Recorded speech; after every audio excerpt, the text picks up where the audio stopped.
Welcome to my David Avanesyan vs Josh Kelly breakdown and prediction video. As for now, this particular fight was cancelled and we were never given any possible new date, but I still decided to do this video for two simple reasons.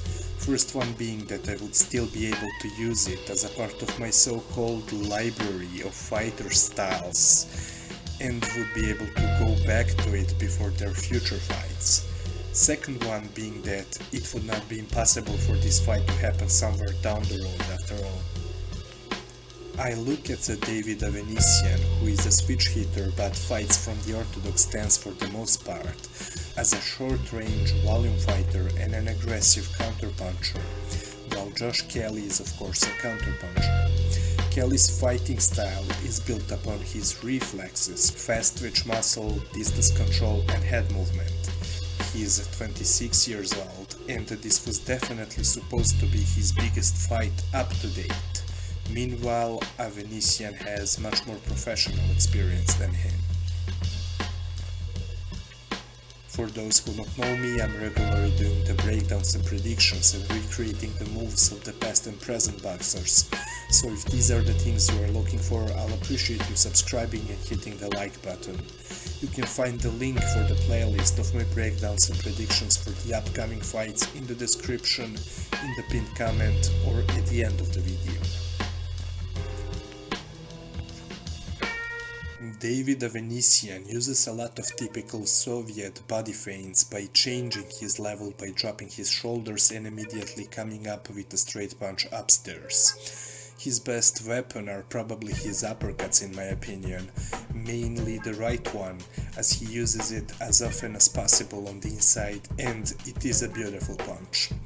He counters well with the straight left from the southpaw stance, from which one he is much more stationary, along with throwing the nice short right hooks. I can see him turning southpaw against Kelly in order to land those right hooks, but also to try to counter him with a straight southpaw left. However, I have an impression that he doesn't cut off the ring well at all. It may not look bad at all when he's in against an opponent with an average or lesser than average footwork, but still struggles to make it efficient against the movers with quick feet, as the lateral movement troubles him and he's not really great at shortening and keeping the distance between him and his opponents. So as a result of it, he ends following the mobile opponents and gets off balance and ends up overreaching with his punches in the process. And to me, this is clearly something that would play into Josh Kelly's hands. On the other hand, he's good at pivoting around his opponents when he's attacking them, or even moving laterally when being pressured, but not really when it comes to him facing an opponent who prefers to use the ring and distance and move away from Avanesyan when Avanesyan is trying to pressure him and limit his movement. Another thing about David Avanesyan is that he's a combination short mid-range puncher, does well on the inside too. Offensively he's very active on the inside and throws punches from the various angles, works around his opponents, smother the opponents from answering after throwing his own punches, sets up the uppercut with jabs on his way to short range. On the other hand, he also likes finishing his combos with left hook upstairs after occupying the opponent's guard with a couple of straight punches as well, and shifts a lot during his attacks. Although he often throws a lot of arm punches during his combos on the inside, which may not hurt his opponents but still are the scoring shots as long as they land. But anyways, these are all the things that would possibly help him against Josh Kelly, as Kelly is someone who struggles against those with high work rate at short range, and also those who punch with him. And being much less stationary in the pocket than Kelly's previous opponents should help Avanesyan in my opinion, as he's looking to get to the angles during his combos there, and Kelly seems much less comfortable against the fighters who are not just staying right in front of him, but move a bit laterally and in all directions during the exchanges. In my previous video, which was on Shakur Stevenson and Miguel Marriaga, I was talking about one of the ways Marriaga sets up his overhand right. Now Avanesyan does something similar to that, the way he sets up his overhand right from mid-range by jabbing and double jabbing while stepping laterally to the left, and all that by making the opponents who put up a high guard, making them pivot towards their own right side in order to block Avanesyan's jab while Avanesyan is moving to that side. Meanwhile, leaving the room for the looping right hand to land on the left side of their faces. As long as Kelly is keeping the distance between them, he should negate it, but it could score points against him whenever he is stationary and trades inside of pocket. Also, similar to Marriaga, Avanesyan uses the 2-1 and 1-1 combos to cut the distance that can be cut in between his 2-1s as well. Another part of his boxing is to use the high guard to block the punches and counter with the right hand. He's also a dedicated body puncher, mainly with his left hooks and left uppercuts. A couple of things that may play against Avanesyan is that he pulls out of pocket in a straight line, and despite being good at blocking punches, he's vulnerable during the exchanges and not that hard to be countered when he's throwing his own punches. For example, Kavaliauskas was able to beat him to the punch with quick straight punches or counters more precisely, and the fast-twitch muscled Josh Kelly is going to be able to do the same. Another thing that could be useful against Avanesyan is a good timing, in order to catch him when he's stepping into range. The just mentioned Kavaliauskas was regularly catching him with counters on his way in while simultaneously pivoting on his counters and stepping laterally. And that is precisely something that Josh Kelly is doing often too. Josh Kelly is a very flashy fighter, but many would question the amount of substance in his boxing. He fights with his hands low, looking to stay at safe distance, at which his non-existing guard would not be exploited, and leads with hooks and power punches off the upper body feints. However, when he leads with the left hand power punches, his head is leaning over his front foot, and it puts him in a vulnerable position, especially since he keeps his hands low and doesn't throw those punches short. That may play into David Avanesyan's hands, notably if he turns southpaw, as he fires very effective, compact and short right counter hooks from that position, and a nice straight left hand as well. And even Kelly's last opponent, Winston Campos Jr., was successfully countering Kelly's wide left hooks with a short right hook.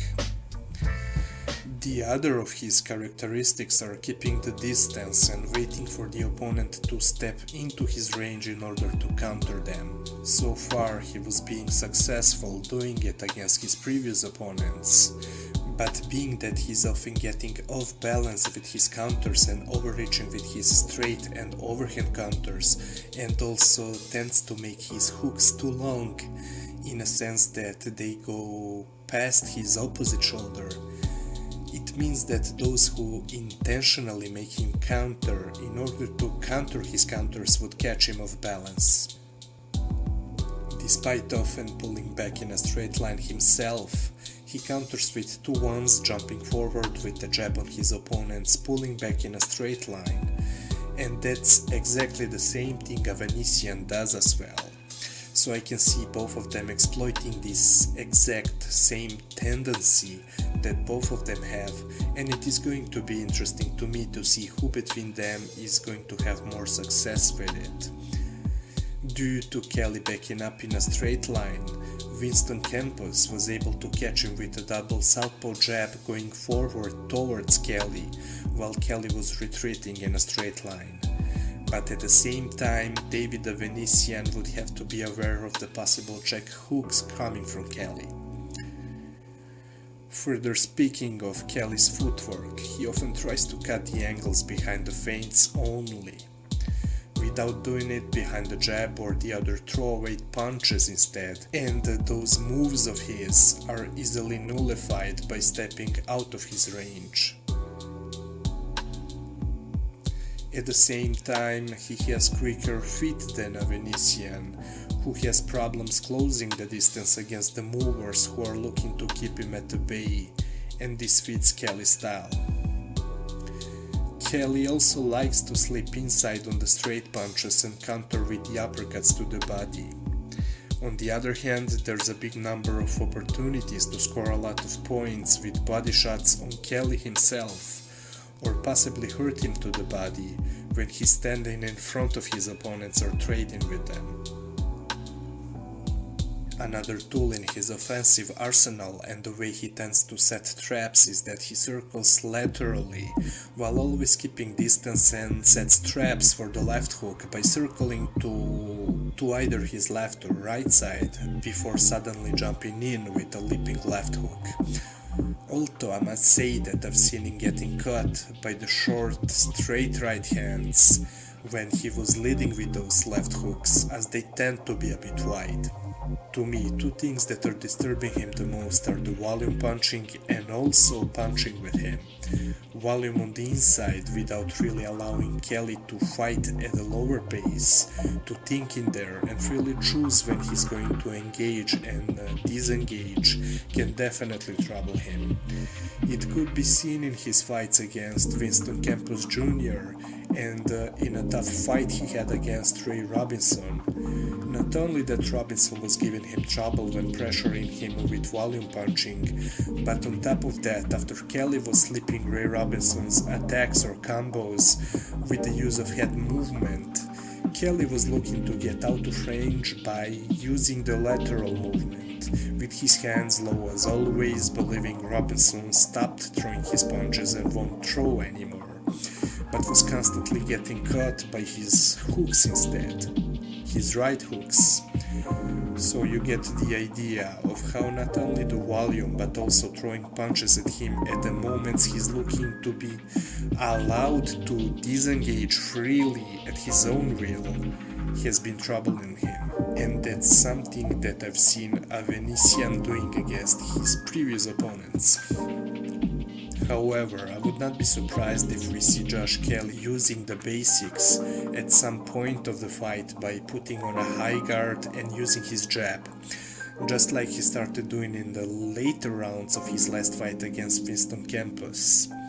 In fact, if he chooses to do so, I can see him separating himself from Avanesyan if he opts for boxing in such a manner, being that Avanesyan could be beaten to the punch with quick straight short punches, and it could be magnified by the length advantage Josh Kelly has over him.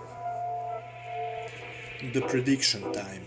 This is not a very easy fight to predict. First of all, a stoppage would not be impossible, but wouldn't be likely neither in my opinion. David Avanesyan has a clear edge in experience, and he also has a couple of previously mentioned tools that would give him advantage over Josh Kelly, who in his own right would be able to win this fight by keeping the distance with his feet and making Avanesyan chasing him falling off balance and looking sloppy.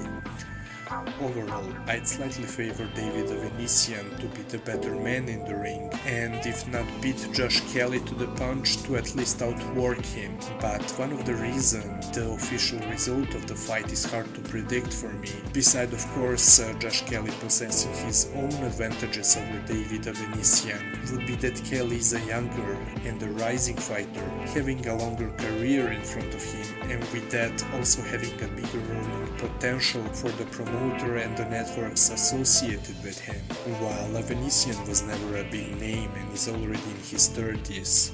So with that being said, I can see Kelly giving Avanesyan a very competitive fight, and no matter who between them two deserves the official victory, I think Kelly would be the one being given benefit of the doubt in such a scenario. So my prediction is that Avanesyan would probably be the one doing a slightly better work in the ring, but Josh Kelly getting the decision. I wanna thank God, I wanna thank my team, I wanna thank Al Heyman. Thank you for watching.